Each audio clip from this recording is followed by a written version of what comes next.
So my name's Kyle Gleed. I'm on the tech marketing team at VMware, and I oversee the ESXi platform, as we call it, which includes everything related to ESXi, to include upgrades, installation, and auto-deploy.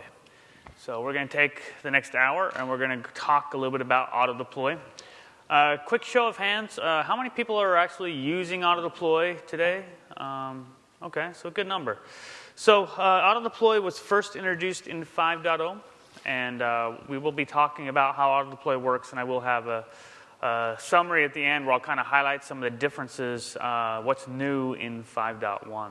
So, and we'll get going here. I know people are starting to get tired of the PowerPoint, and the sessions are thinning out. Everybody's looking forward to the party tonight, so I'll try and get through this as painless as possible. So hopefully we'll all learn something, and we'll get done quick and be able to get on to the party here. So there's a disclaimer slide. I'm sure you guys have seen this several times by now.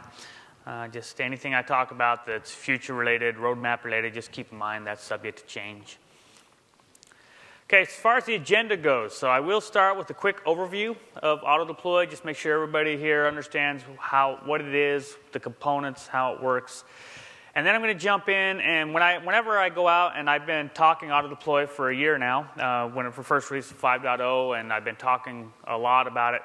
And I find there's really three main things that customers want to talk about. You know, it's kind of got a wow factor to it. Everybody likes it. It's a cool capability. But then when they go to implement it, they want to talk about, okay, how do I implement this and make it highly available? How do I address some of the availability issues? How do I scale this up? I'm a large data center. How do I do scalability? And that ties in with performance. You know, what are the performance considerations? What are the things I need to look at?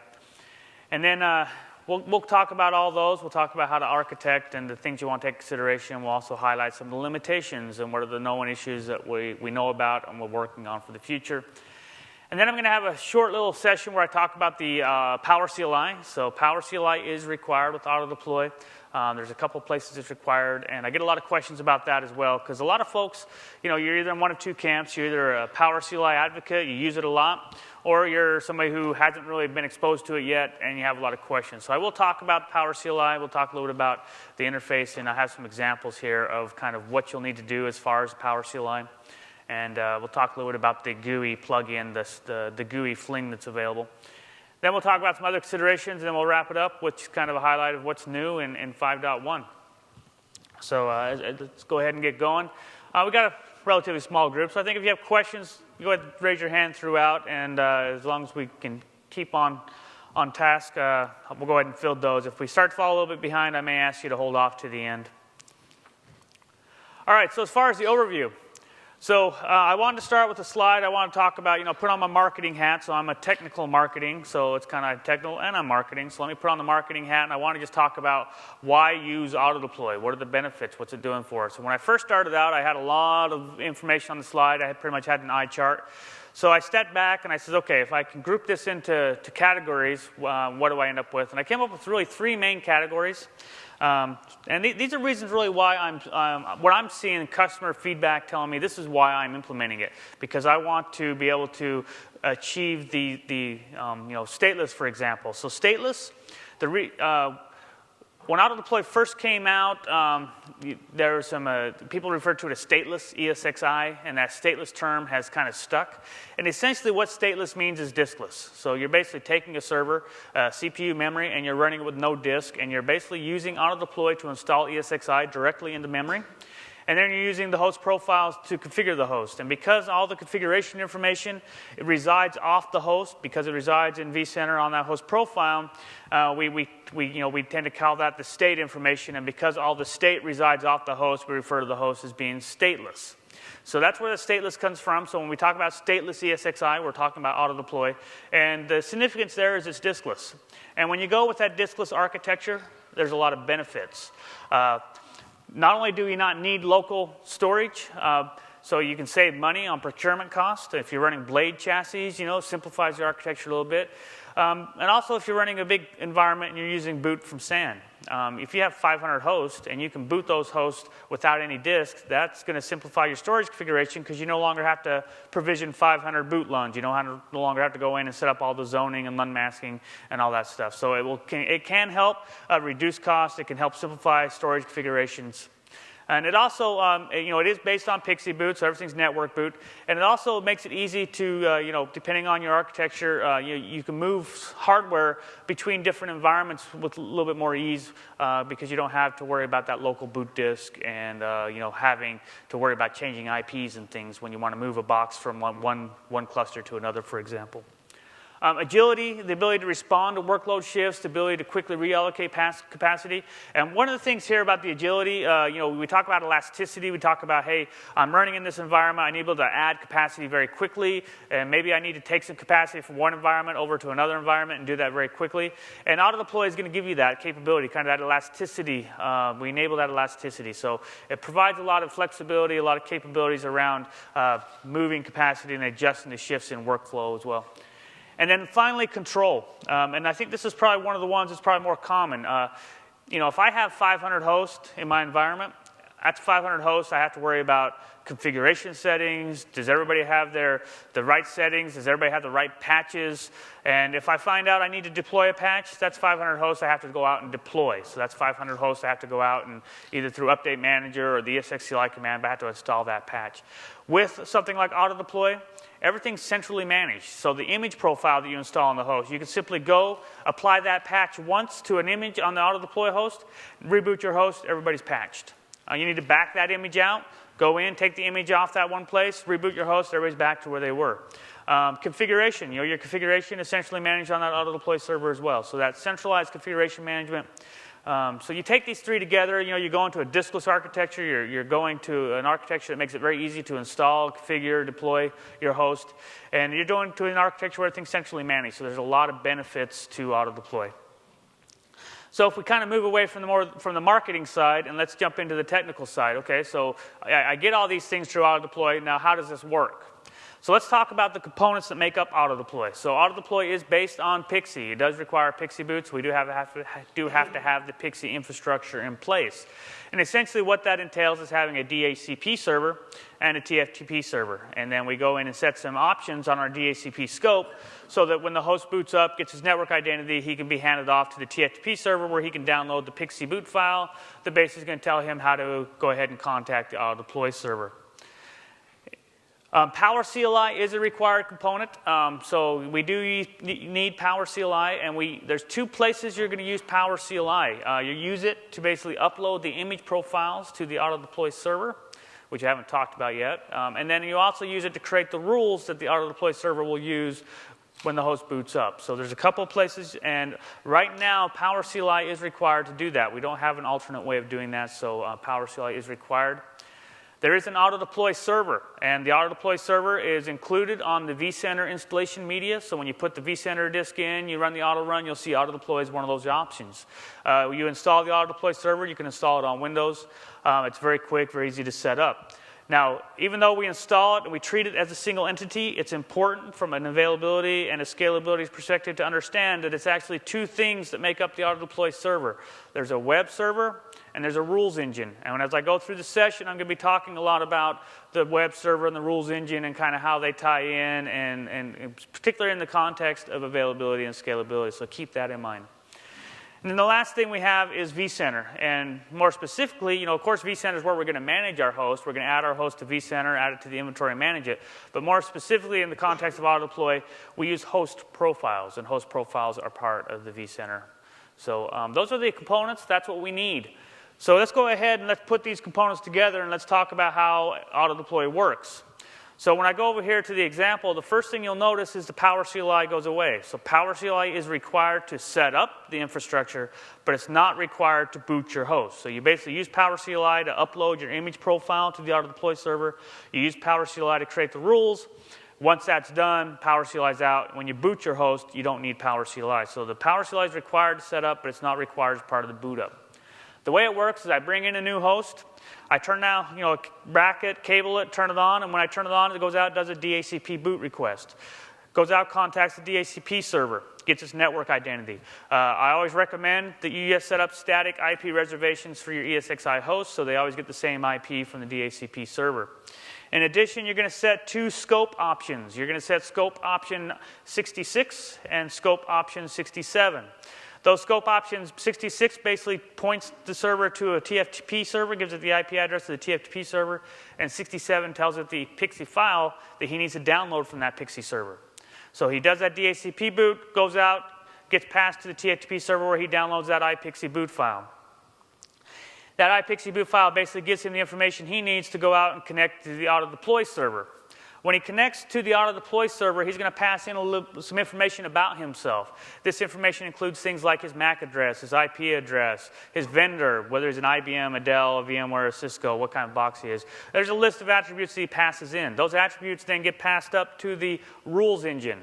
The rules engine then does some pattern matching based on rules that we've created using Power CLI to identify 3 bits of information. We need to identify which image profile to install on the box, which host profile to use to configure the box, and where in the vCenter inventory we're going to put the box after we install it.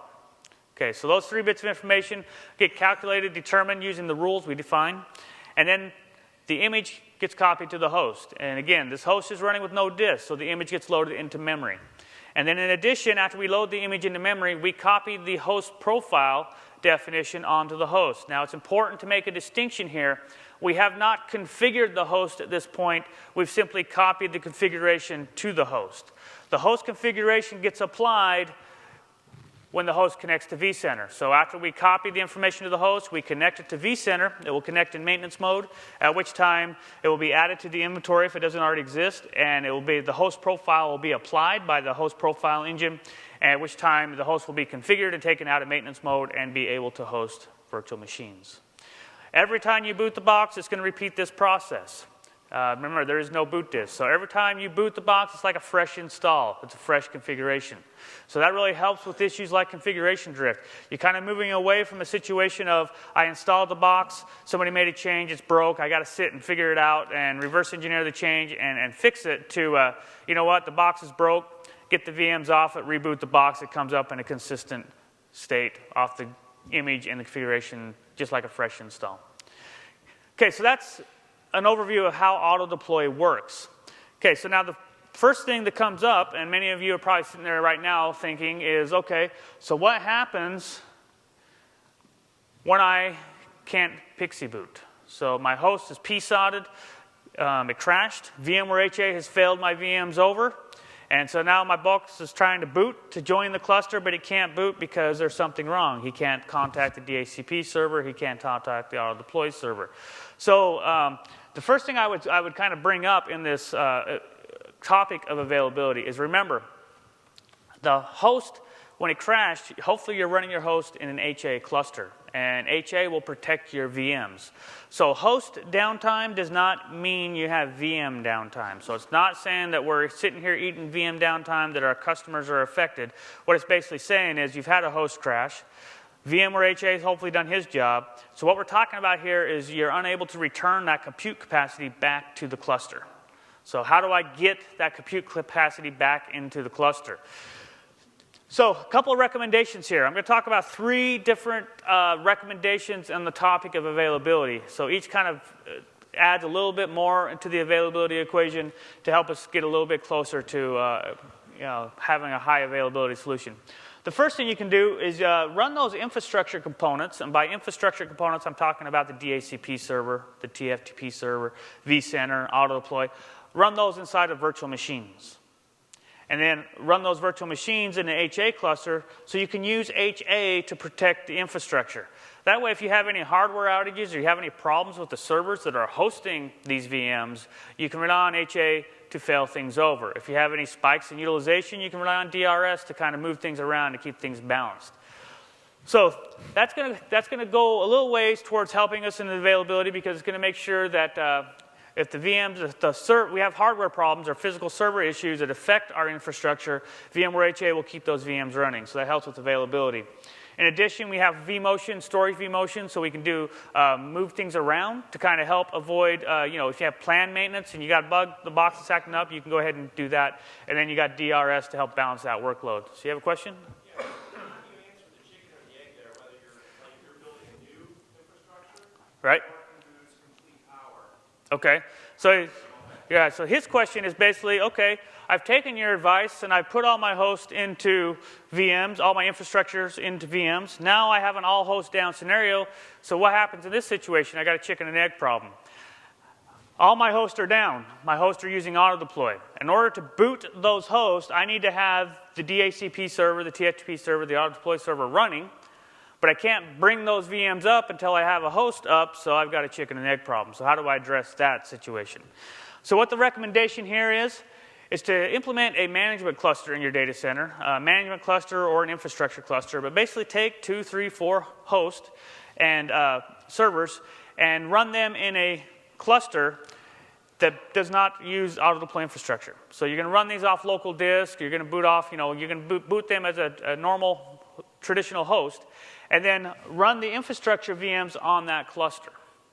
And so, yeah, it does require some dedicating some servers and having a dedicated management cluster or a dedicated infrastructure cluster. But the benefit here is if you have an all host down scenario, you have a power outage, all your hosts went down, you can come in, you can go to those 3, 4 hosts, power them on. That will bring up your infrastructure. Then is going to allow you to go bring up the rest of your data center. So, yeah, follow up? Yeah, so basically the question is about having multiple TFTP servers and having redundancy. So if one fails, you can basically use some type of load balancer to basically move the load over to another server, kind of distribute things, get some availability there. You can achieve that. There's a kind of, hopefully I don't lose people too much, but there's a tramp file that you download from the TFTP server or auto-deploy. Yeah, you download from the TFTP server that has an IP address. You can use an IP address that is in front of a load balancer, so that when you go to that, the load balancer is actually going to hand you off. So you would require it would be a mix of, you could do it. We don't provide the load balancing, but you can achieve that. When we get into the section about scalability, I'm going to talk about using reverse web proxies, and I'll kind of give an example of how that can come into play there as well. Right now, Pixie boot is the only option. You Pixie boot using TFTP. Yeah, over here. Okay, we're going to talk about that. So his question is, what happens when the auto-deploy server goes down? So we'll get into that situation. So if you actually go back to this slide, really, whether the auto-deploy server goes down or whether you can't contact your DHCP or TFTP server, that's one scenario. And vCenter going down is a more important question. What happens when vCenter goes down? So we're going to talk about that. Okay, so far we've talked about running the infrastructure components inside of virtual machines, using HA to protect those, having tools like vMotion, storage vMotion, DRS at our disposal to help keep the services up and running. And then we talk about running those in a dedicated management cluster so that if you run into a situation where you lose all your hosts, you don't create a chicken and egg problem and you're able to boot up that management cluster, which will then allow you to boot up the rest of your infrastructure. So now some of these questions that are coming at me right now are geared around the idea of, okay, so this helps, but you know what? You're not protecting me what if my auto-deploy server is up and running, but it's just not accepting connections? What if I got some type of logical corruption? I just installed a service pack on my Windows host, and the DHCP service won't start. So the VM's up and running, but the service is broke. Or the service is down, but the VM's up and running. So how do I address some of these situations where everything's up and running, but I still can't boot my host? Okay. So in 5.1, we've introduced this concept of stateless caching. So in 5.0, we had stateless mode, and that was the only option you had. So in 5.1, one of the new things is this concept of stateless caching. And essentially what stateless caching does is it's there to kind of address this worst-case scenario of you've taken all the precautions, but you know what? You're still in a situation where you can't complete a successful Pixie boot. What it will do is when you use stateless caching is you go ahead and you allocate some local storage. So you negate some of the benefits of a pure stateless environment because it does require you have local storage. But what it will do is it still gives you the benefits of Pixie booting, a fresh install each time you boot. But each time you boot, we will save a copy of the image and a copy of the configuration to that local disk. Then if you ever get into a situation where you're trying to power on a box and it cannot Pixie boot, you set your BIOS boot order to basically do the network boot first and boot from disk second. So if the network boot fails, it will fall back to booting from the disk. And so that's stateless caching. A couple of caveats about stateless caching. This is an area that kind of gets a little misunderstood, so I want to take a minute and just kind of explain this. There are some limitations here.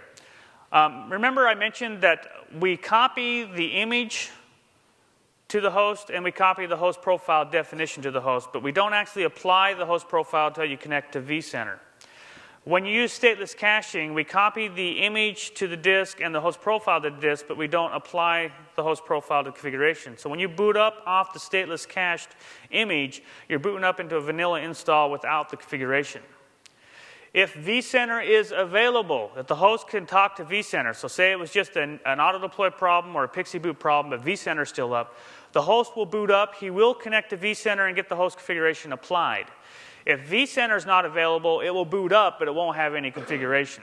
So if vCenter is not available, you've got some bigger issues you need to work through. And so this is not a fail-safe to protect against a vCenter outage. This is basically meant to be, the main use case behind this is to, if your host can't PXE boot, a lot of times the best way to troubleshoot that is to boot the host and run ping and run the commands from the host itself to figure out why he can't talk to anybody on the network. This is meant to be able to boot the host to be able to do that type of troubleshooting. As a side effect, if you boot the host and can talk to vCenter, then we will be able to add it to vCenter and be able to apply the configuration and be able to host VMs. So, but it does not protect against a vCenter server outage. When you do boot up off the stateless image, ESXi is smart enough, vCenter is smart enough to basically identify a host that's booted in a stateless mode versus a host that's booted off the cached image. So the host profile, when you go to the host profile and you look at the compliance state, if you're booted off the disk image, you're booted off the stateless cached image, you will get a message basically saying it's not compliant with the host profile, and the error will be that it's not booted into a stateless mode.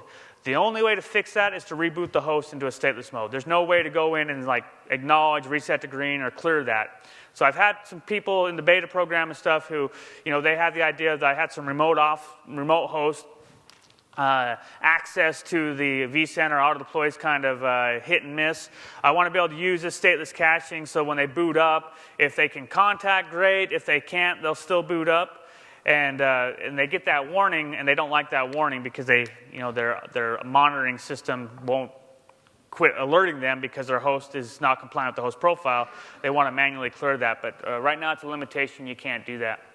And the other limitation, which I already mentioned, is because the host is booting off of a disk, and that disk is used for the cache, it does require you allocate storage, which negates some of the benefits of a pure stateless environment. Okay, so that's stateless caching. And again, so we talked about 3 aspects of availability. Each of them kind of add a little bit more to the availability equation to help achieve degree of availability. But keep in mind, this is not a fail-safe against a vCenter outage. You still want to protect vCenter. If you do run Heartbeat, for example, my understanding, now this is what I've been told by the Heartbeat experts that I've talked to, you can configure Heartbeat to monitor the auto-deploy server and services as well. So if you're using Heartbeat to protect your vCenter, you can also use it to protect your auto-deploy as well. I've been told that, so just keep that in mind. Yeah. Yes, link mode, transparent. We're going to talk about limitations, and there's a 1 auto-deploy per vCenter limitation. But if you have 5 vCenters in link mode, you can have each of them have their own auto-deploy server. Okay, so here's an example of how stateless caching works. So here you'll see the same picture. The difference being is that I do have a disk on the host. So it will boot up, and when it boots up, it will save that image. When the image gets copied to the disk, and it has that host profile, and actually the distinction here is when you're connected to vCenter, and vCenter applies the host profile, as part of applying that host profile, it saves it to the disk. So it actually does the caching from vCenter. Okay, so, but each time you boot up, it blindly copies the image to disk. It doesn't do a diff. It doesn't basically say, hey, has the image changed? It just basically says, we booted up, let's take what's in memory, put it on disk. The next time we boot, hey, I booted, take what's in memory, put it on disk. It's just doing that blindly. Okay. And then what happens is you have that on disk, so if you ever get in a situation where you can't boot, you're able to basically boot up off that disk. And bring that host up, and depending on whether or not you can talk to vCenter, it's going to change the behavior a little bit. If you can't talk to vCenter, at least get you to a point where you can do some troubleshooting, some ping commands, figure out why you're isolated. If you can talk to vCenter, it will go ahead, connect to vCenter, get its configuration, and you can go ahead and run VMs on it, although you want to be aware that the host profile will complain about not being compliant, and the only way to fix that is to reboot the host back into a stateless mode. Okay, so that's availability. So let's move on to scalability here. Yeah, so let's go ahead and talk about scalability. So kind of when it comes to, we talked about some of the limitations. You can only have one auto-deploy server per vCenter. Okay, what if I have a data center that has 500 hosts? That means I got to boot all 500 hosts from one auto-deploy server. Okay, so for day-to-day, month-to-month, week-to-week, you know, for the normal operations, that's not going to be a concern. A single auto-deploy server, the sweet spot, is about, we can do 40 concurrent reboots in about 10 minutes. And that seems to be the sweet spot based on testing we've done. So you can handle that normal operation pretty easily. The challenge is you need to make sure you architect for that worst-case scenario. What is the worst-case boot storm that you would expect to have? So let's say I have a data center that has 500 hosts. And let's say I have a power outage, and those 500 hosts are all powered off. Power comes back. My SLA says that I'm going to be able to bring 500 hosts back up and running within 1 hour. I'm going to have a hard time achieving that SLA with one auto-deploy server. If I can boot 40 hosts every 10 minutes, that means in an hour I can boot 240 hosts. That's well below my 500. So how do we achieve scalability? And one note about that 40 hosts in 10 minutes. I say that's a sweet spot. That doesn't mean we're going to do 80 hosts in 20 minutes. It doesn't scale linearly like that. Basically what it is we found that 40 hosts in 10 minutes is pretty much where you're going to max out the auto-deploy server. If you go to 60 hosts, it takes 40 minutes. If you go to 80 hosts, it takes 90 minutes. You know, it's kind of that type of scaling. So 40 is the sweet spot. Depending on your environment, you may get more, you may get less. I've had some customers who've done some testing. They seem to confirm these results. These results are based on what VMware testing has done. And also, I've been told in 5.1 that we've actually bumped that number up. I don't have the actual number here. I don't advertise it because I haven't been able to get with our QA folks to find out what they're actually saying. But we have done some improvements in that area. So just be aware of that. When I get into the performance section, I'll talk a little bit more on that. So the way you address scalability, I get back to my scenario. I have 500 hosts. I need to boot them in an hour. How do I do that with a single auto-deploy server to vCenter limitation? And the way you do that is you introduce the concept of a reverse web proxy. So remember, I told you the auto-deploy server is two things. It's a rules engine and it's a web server. When you're booting, the bottleneck is the web server. When you get in that boot storm and you have a lot of hosts booting, the bottleneck is that web server. So the way we can scale out to handle that is we can introduce additional web servers and we can scale out that way. So in this example, I have two reverse web proxies. So the idea here is if I can boot 240 hosts off a single auto-deploy server, let's go ahead and just round that down to 200 for good measure and say, okay, I can get 200 hosts in an hour with one auto-deploy server. If I bring in a second web server, that means I can get 400 hosts in an hour. If I bring in a third web server, that means I can get 600 hosts in an hour. So an auto-deploy server, two reverse web proxies is going to enable me to scale out to achieve that 500 hosts in an hour. Each one of those being able to boot 40 hosts every 10 minutes. Okay, now regarding the reverse web proxy, keep in mind that this is a redundant web server only. It does not create a redundant rules engine. So all 500 hosts, when they boot, still have to go to the auto-deploy server for the rules engine check. And then after they boot, after they get the rules engine check, they'll get handed off to the web servers to get the image loaded and the host profile copied. Then they go back to the rules engine to get added to vCenter. So this is not providing a redundant auto-deploy server. This is not improving availability. You still have a single rules engine. It's purely a scalability thing. It helps you scale out your environment. The blog there, you'll be able to get these. You'll be able to download these slides after VMworld. That link there is a blog I did that basically shows how to implement a reverse web proxy and talks about. Actually, that talks about how the availability considerations. There's another link in this presentation that talks about how to create a reverse web proxy. Yeah.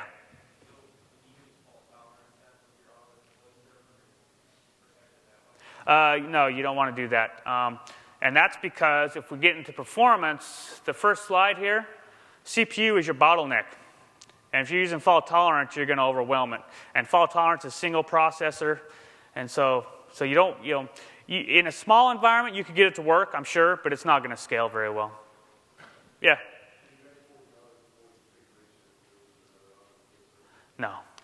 But the auto-deploy configuration is pretty basic. You know, the cache, and you create the power CLI rules. You can basically write a script that basically create the rules, and write a script that will create the rules. And the only thing is you'll have to basically make sure you upload the image profile to each server. So I'm gonna kind of speed up a little bit here with the the questions are kind of putting us a little bit behind. I'm not gonna be able to get through everything, so I'm gonna ask you to maybe hold off on some questions until we get closer to the end here. We're gonna have to speed up to get through some of this other information, but. When it comes to performance, so performance is very closely related to scalability. So when you talk about a single auto-deploy server, you talk about 40 hosts, booting every 10 minutes. If you want to talk about how to size my auto-deploy server, should I give it more memory, should I give it more CPU? CPU is the bottleneck, and the reason why CPU is the bottleneck is because when the host connects to the auto-deploy server, it's an HTTPS boot. It's done over SSL, which means the auto-deploy servers have to encrypt all the information it's sending to the host. So we find that the CPU tends to become the bottleneck in most situations. So you're going to do better to have faster vCPUs. It's going to do better to have like two really, be on a new server with two really fast CPUs as opposed to an old server that you're got ready to decommission and you're going to bring it back in and give it 4 slow CPUs. So it's going to do better with a faster CPU. We do tend to be CPU is the limiting factor. And for that reason, you're going to want to make sure you run your auto-deploy server and your vCenter server on separate hosts. The last thing you want to be is in a situation where you have a boot storm going on, and you're in vCenter trying to manage things as they're coming in and out of the inventory, but to have the server sluggish and unresponsive because all your CPU is being consumed by the host trying to boot up using the auto-deploy. So keep those separate. And that kind of ties in with the fault tolerance. If you're using, because CPU is so busy and stuff, that's going to be, you want to kind of dedicate that host, and you want to have at least a couple of CPUs. Use those reverse web proxies for scalability. So again, as you scale up and you need more scale, use those reverse web proxies to help distribute that web load across many hosts. And then also, when you install ESXi, I don't know if you've noticed, but when you go out and you download the ESXi image, the 5.0 or the 5.1 image, and you load it into the image builder, you'll see there's always 2 default image profiles, one with tools and one without tools. The reason why we do that is because with auto-deploy, you don't want to use the image with tools. The image is about 300 meg. You take tools out, it's 150 meg. So if you have a boot storm going on, if you can cut the amount of data you have to send to your host in half, that's going to improve performance. So you're going to want to use the image profile that does not have VMware tools. So you want to use the no tools. When you do that, it does create a problem because what happens now, I don't have the tools installed on my host. So how do I install and upgrade tools inside my VMs? And the way you do that is you set up what's referred to as a shared locker. Basically, you go out on a shared disk location, you copy those VMware tools, ISOs, onto that shared disk location. Then in the host profile, you basically point it to that shared location. So that kind of gets back to the centralized management. You have one set of tools that everybody's using. If you want to have some hosts using a different set of tools and other hosts using an older set of tools, you can set up different locker locations and use different host profiles to hand out the different sets of tools. Okay, so we talked about availability, we talked about scalability, we talked a little bit about performance. Okay, so those are really the recommendations, the limitations, and hopefully that was beneficial. Will kind of help you guys. The big takeaway here is make sure you plan for the worst case scenario. If you go in and you implement it in your labs and you're kind of looking at it, you're going to find that it's very underutilized in the sense that, I got this 2 vCPU box with 4 gig of RAM sitting there, and it's basically booting my host, but it's very idle most of the time. You may be tempted to go ahead and put that on the vCenter server and co-locate it, or you may be tempted to throw old hardware at it. But then all of a sudden you get in a situation where you're in production and you got to boot 100 hosts very quickly. That's where that spare capacity is going to benefit. So just keep that in mind. And then also just be aware of the availability considerations there. So as far as the configuring auto-deploy. So I mentioned a couple times that we do require Power CLI. And the way Power CLI is used for 2 things. You're going to have to upload your image profile to the auto-deploy server. The way you do that is using the add deploy rule commandlet, which is one of the auto-deploy commands. In addition, you're going to have to create rules that identify which host profile, which image profile, and where it goes. And the way you create those rules, again, is using Power CLI. There is a GUI. It's a fling. So for folks who don't know what a fling is basically software products written, most of them written by VMware engineers that are cool. They do neat things, but they don't make it into our official release. So what we do is we can still go ahead and make those available to customers, but they're kind of a use at your own risk type thing. So you can basically go out and grab it and use it, but just be aware that if you run into problems and you call support, support's going to want you to break out to a Power CLI prompt, and they're not going to be able to help you with issues related to the plugin. The way the plugin works is it's a plugin to the traditional, the C# client. The plugin does not work with the new web client. And basically what it does is it provides a graphical front end. It basically adds a tab in vCenter, and you can use that to basically put a graphical front end around the Power CLI. So that is available, and it is available in 5.1 as well. So a lot of folks have used that in 5.0. I've heard a lot of people talk well about it. They really like it. And it is available in 5.1. So that's available, but it is a fling, so just kind of use it at your own risk.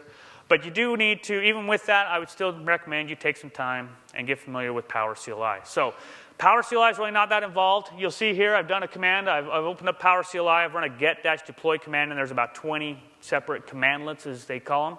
Of those, there's probably 5 or 6 I've never used in the year and a half I've been playing with it. So there's about 15 commandlets you're going to need to learn. And let's just kind of look at some examples here. So I mentioned you're going to create rules. They're going to identify what image to assign, what host profile to use, where in the inventory to put it. So let's look at that first example there. I basically run a new deploy rule command. That's the commandlet. So the new deploy rule commandlet basically says create a new rule. And basically what I do is I take items, which are objects in vCenter. An item can be an image profile, an item can be a host profile, an item can be a cluster. And I assign those items to host when they boot based on patterns. So in the first example, it's a real simple example. I'm basically saying I have a host profile I've created called my profile, and I'm going to assign it to every host that boots. So it's a very basic example of basically saying everybody who boots using auto-deploy gets this image profile.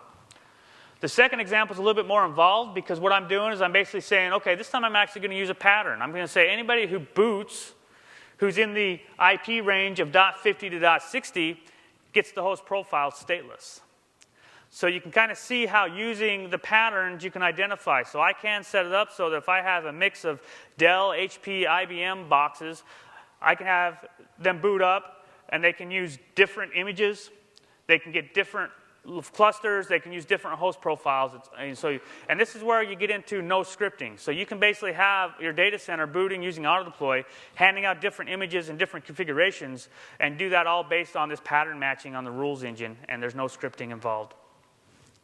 Here's a little bit more of a complex example, and here what you have is one rule that's basically assigning all 3 bits of information. So here I'm basically saying I'm creating a rule called site A, and in site A I'm going to basically assign the profile, my profile, the host profile stateless, and the cluster site A to everything that boots in that .50.60 that's in the corp.local domain and whose vendor is VMware. So you can see rules can vary from being very simple to a little bit more complex. And that's kind of, so you'll need to create those rules. So whether you create 3 separate rules or 1 rule that does it all, or how many rules or how complex you get, it's going to depend on your environment. But for testing and for proof of concept, you can keep them pretty simple. As far as the patterns that you can use, the pattern matching, I told you the host passed in a list of attributes about itself, and the rules engine uses those. Here's a screenshot that shows you the attributes that get passed in. So everything there under machine attributes from asset down to vendor, that all gets passed in. You can use any of those. So some of those wouldn't make sense, but others, the host name, the IP address, the MAC address, you can build rules based on any of those attributes. Okay, now a couple of things about the rules and the rules engine and these rules. You create the rules using the new -deploy rule commandlet. When you create rules, they don't go into effect until you activate them. So there's a concept of the rule set, and there's a concept of the active rule set. When a host boots, he's only going to be checked against the active rule set.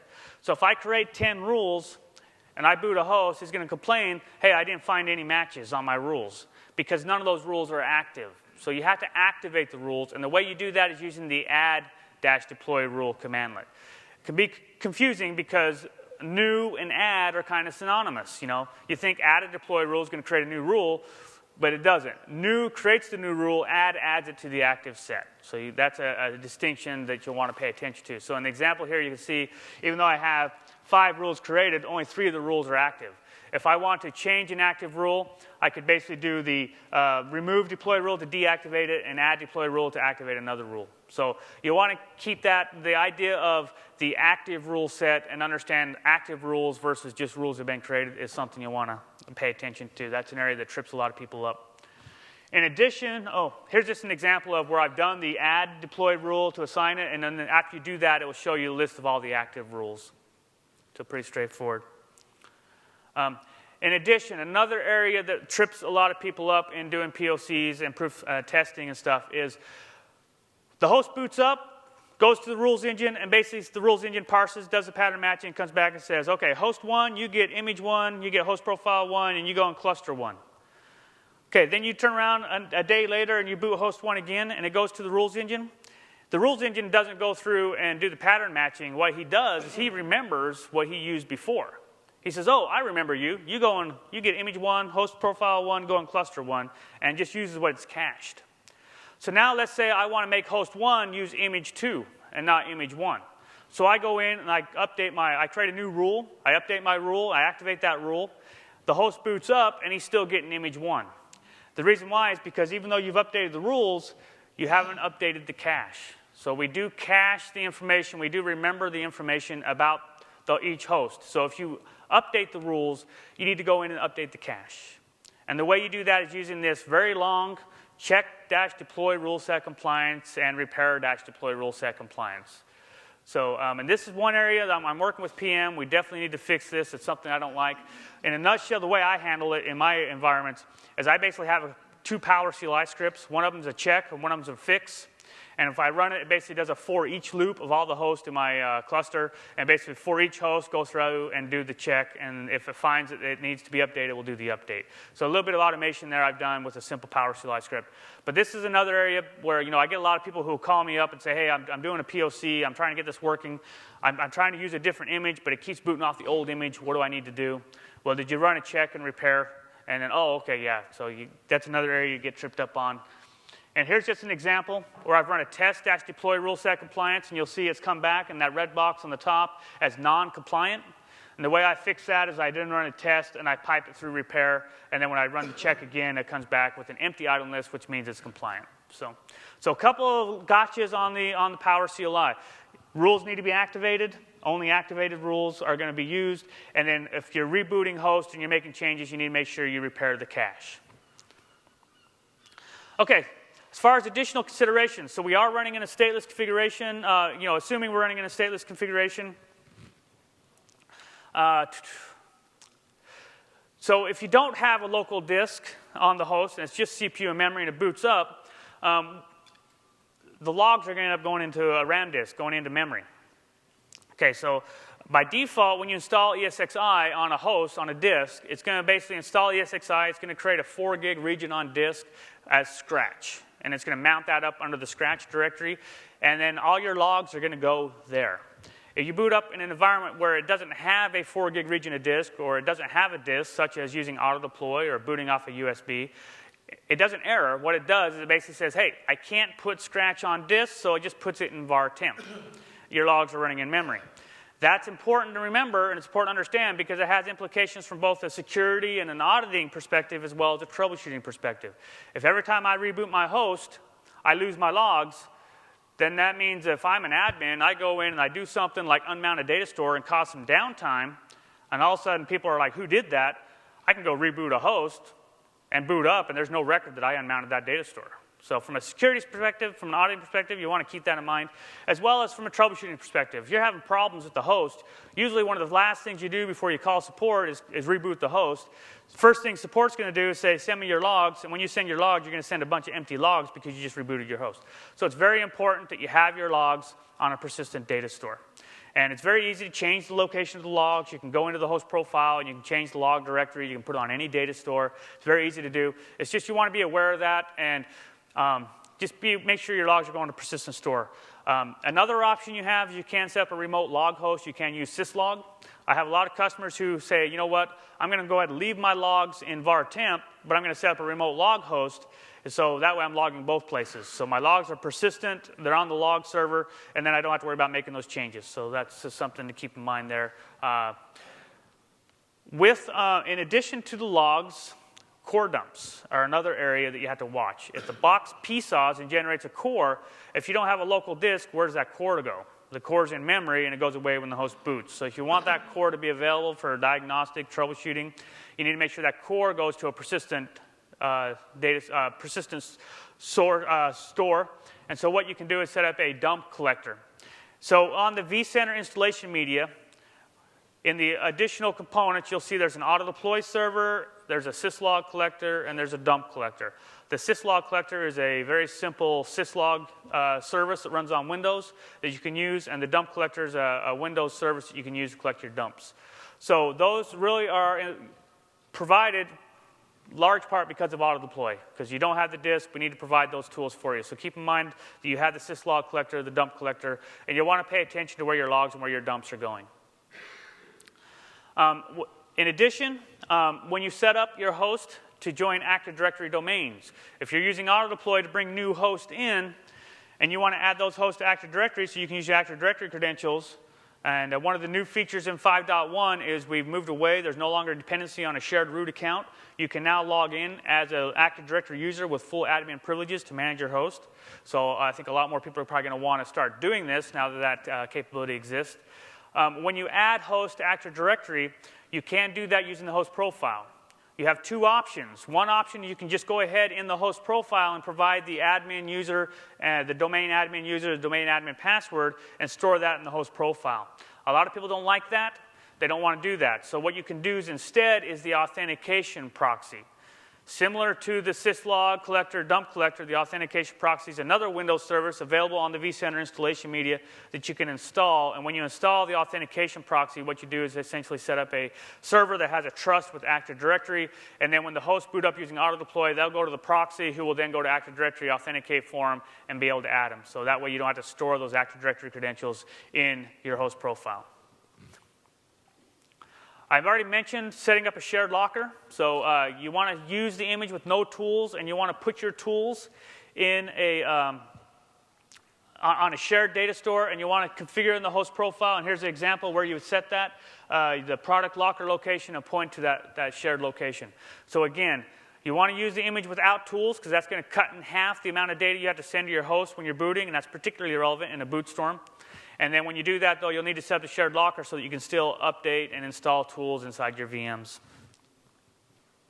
OK, so now, real quick, before we open up for questions and answers, I just want to go over what's new in 5.1. So we've already talked about stateless caching. So what else is new? And really, there's not a lot that's new that's significant outside of stateless caching and stateful installs. But if you've used Auto-deploy 5.0, you may remember that if you had a VDS, you're using distributed switches, that did not work with the dump collector. That has been fixed in 5.1. We changed from using gPXE to iPXE. I did a little bit of research trying to figure out what's the significance of that, and what I came away with is there really is no significance between gPXE and iPXE, other than iPXE is just kind of the next version, kind of the next evolution of PXE. So we're basically just going to that latest evolution of PXE. I talked briefly about when scalability, the sweet spot in 5.0 is 40 hosts. Concurrently booting, and we can boot those in about 10 minutes. In 5.1, there was some optimization, some important improvements around that, and so you can get more. Like I say, I wasn't able to get any official numbers before VMworld, so I didn't put them in the slide. But just be aware that number is getting bigger, and I will be blogging about that as soon as I get the information. So follow us on check the vSphere blogs for more information on that. Stateless caching we already talked about, and that's basically allows you, it ensures you're always going to be able to boot a host. You never get in a situation where you can't boot a host. A few caveats we talked about. Then the last thing is what we call stateful installs mode. And essentially what this is this is a different kind of twist on auto-deploy. So where auto-deploy is really designed to run in a stateless environment, and how every time you boot a host, it boots over the network using PXE and stuff. We have had some customers who come to us and say, you know what, I like the auto-deploy concept. I like the ability to be able to deploy my host without any scripting. Can I use auto-deploy to provision to disk? And in 5.0, the answer was no. In 5.1, you can. That's what stateful installs is about. So the way stateful installs works is you bring in a new host, and that host has his local boot device. So you power him on. He's going to go out and you're going to set the BIOS boot order so it will boot disk first and network second. First time you power it on, the disks are empty, so it's going to basically fail on the disk boot and it's going to go to a network boot. It's basically going to do a network boot where it pixie boots off the auto-deploy server and uses the rules engine to identify which image to install, which configuration to apply, and where in vCenter to put the host. So it's basically going to install the image, it's going to copy the host profile on there, and then it's going to add it to vCenter, and vCenter is going to apply the host profile. After the host profile is applied, the host reboots. Now, because it's got a disk image, it's going to boot from disk every time. So basically, you're using the auto-deploy infrastructure in place of a scripted install or in place of a kickstart to basically automate the provisioning of hosts without scripting. So it's a one-time provisioning of the host using auto-deploy. Once the hosts are provisioned, it always boots from disk, so there's no longer any dependency on the auto-deploy infrastructure. So it's basically taking that stateless caching and basically just a twist on that basically says, once you provision and get that image on disk, we're just going to go ahead and use that. So you don't get a lot of the benefits of auto-deploy, meaning that once you've provisioned the box, you have to patch it, maintain it, configuration drift's still an issue. Where I've seen customers look at this and think, hey, this is pretty good, is if you have remote offices and you need to bring hardware in, provision it, and then send it off to them so they can install, they'll bring the hardware in, they'll auto-deploy at the local site where it will boot up and get the latest image, and then they'll box it up, send it off to the remote site, and when they boot it up, it will boot up off the local disk. So just kind of a provisioning capability there using the auto-deploy. And here, really what you're doing is you're using the rules engine and that ability to dynamically assign image and host profiles and getting away from having to maintain pre-install, post-install scripts or go in and do any type of answer files and things of that nature. Okay, so that's pretty much what I have. So we'll go ahead and open up for questions. This is just a summary of everything we talked about. I just kind of leave it up there to see if anybody's got any questions. There's mics there. I can repeat the questions, or you can yell them out. Yeah, right here. What's the minimum disk size using USB for the cache?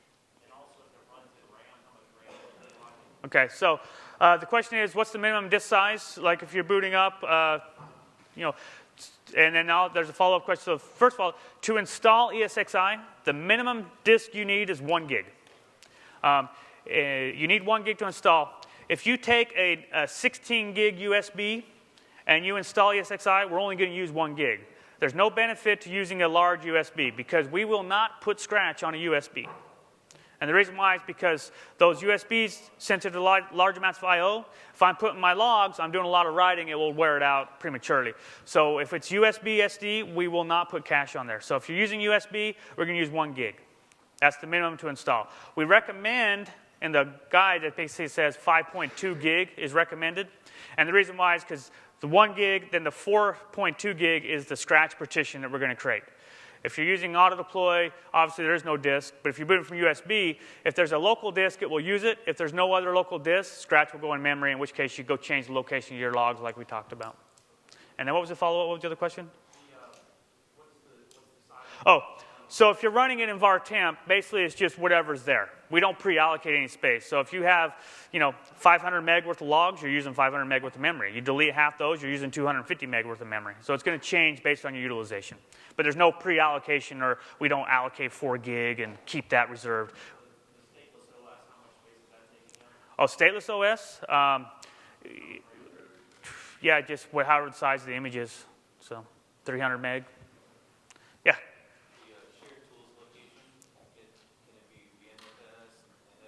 Okay, so the shared tools location, so we talked about creating a shared locker, putting our tools there. It can be any valid storage. It can be NFS. It can be a data store. It just has to be shared, so all the hosts can get to it. No, in 5.0, there was actually a limitation around the shared locker that was fixed in 5.0 update 1. So if you're running 5.0 and you tried to set up the shared locker and it didn't work, it was fixed in 5.0 update 1. So, yeah, the mic? How do you handle unique configurations that are necessary for a host, like SSL certificates, in a stateless environment? Okay, so the question is basically how do you handle host customization, host settings in an environment? So most of that is going to be covered by the host profile. And in 5.1, we've added a lot. So there was a lot missing in 4.1. We had to add a whole bunch in order to enable stateless. But in 5.0, there were things missing, ability to add routes, ability to add SSL certificates. Those have been added in 5.1. You can add SSL certs, the pretty sure individual that's cert added. in the host profile? I think that's added. I'd have to follow up with you on that. And the other question I had was about host profiles. When I apply them in 5.0, they usually take about 3 or 4 times to get everything to apply. And so I'm curious how this works in the stateless. So the host profile takes how? They're complicated host profiles, but they take multiple times to get all the settings to apply on a new host. No, fiber channel. Yeah. Okay. We run a Nexus 1000 But V. I've done a lot of testing. I've had some pretty complex VDS situations, and I haven't really noticed any significant delay or any situations where I wasn't able to apply the host profile. One thing to keep in mind, if you go to Stateless Caching, it will add an extra 30 seconds onto applying the host profile because it has to wait while it caches the disk. But for the most part, if you're on 5.0 and you're manually applying the host profile and you get in a situation where it's, apply half of it, then reboot and apply that doesn't seem to pop up with auto deploy. Well, that happens on all my I networks. haven't seen that on auto deploy. So, but yeah, I mean, if I'd be interested to see kind of what your configuration is. You might be stumbling onto something that I'm not doing. Okay. So if you want to, hang around, get a card, Sure. you can maybe follow up with me and we can follow Great. up on that. Thanks. Yeah. Yeah. Regarding the tramp file, can it reside in other? I found it only works if you put it in the TFTP root. Yes. Is that? Yeah. Okay. So if I have multiple vCenters using auto deploys and I need different tramp files, how does one? You have to set different scope options. Use different, so if you're booting up in this IP range, you use the scope option, it takes you to this TFTP server. You're booting up on this IP range, the scope option will take you to this TFTP server. Or I guess you could probably do some type of load balancing where you can basically have them all use the same TFTP server and hand them off to different things. Gotcha. But that's all managed with the scope options. Question in regards to host profiles. So when you boot a host, you've got a reference machine. That reference machine you can use to create the initial host profile. Why isn't that host profile self-contained? I've noticed if I reboot that machine and I happen to go back to the host profile and make an edit, the host profile is not available until that reference machine comes online? Yeah. Why is it tied to that machine? That's a known limitation, the whole reference host, and that's hopefully going away in the next release. Great. Yeah, so that's a known limitation, and there are some bugs, because what happens if you have a reference host, you use it to create the host profile, you go and make a change, and then that change can get lost depending on whether or not you applied it to the host profile, how you do it and stuff. But the whole reference host thing is something we're working on. We're trying to get rid of it, as well as the need to put the host into maintenance mode to apply. Those are a couple of things we're aware of, the limitations, and we are working to address some of those. Again, this is kind of roadmap. This is where the disclaimer comes in. When they'll get fixed and how soon and stuff, I can't really say, but we are aware of that, and we are working on that. Great. Thank you. Yep. Yeah. Going from locally installed ESXi 5 to auto deploy 5.1, what's the methodology to do?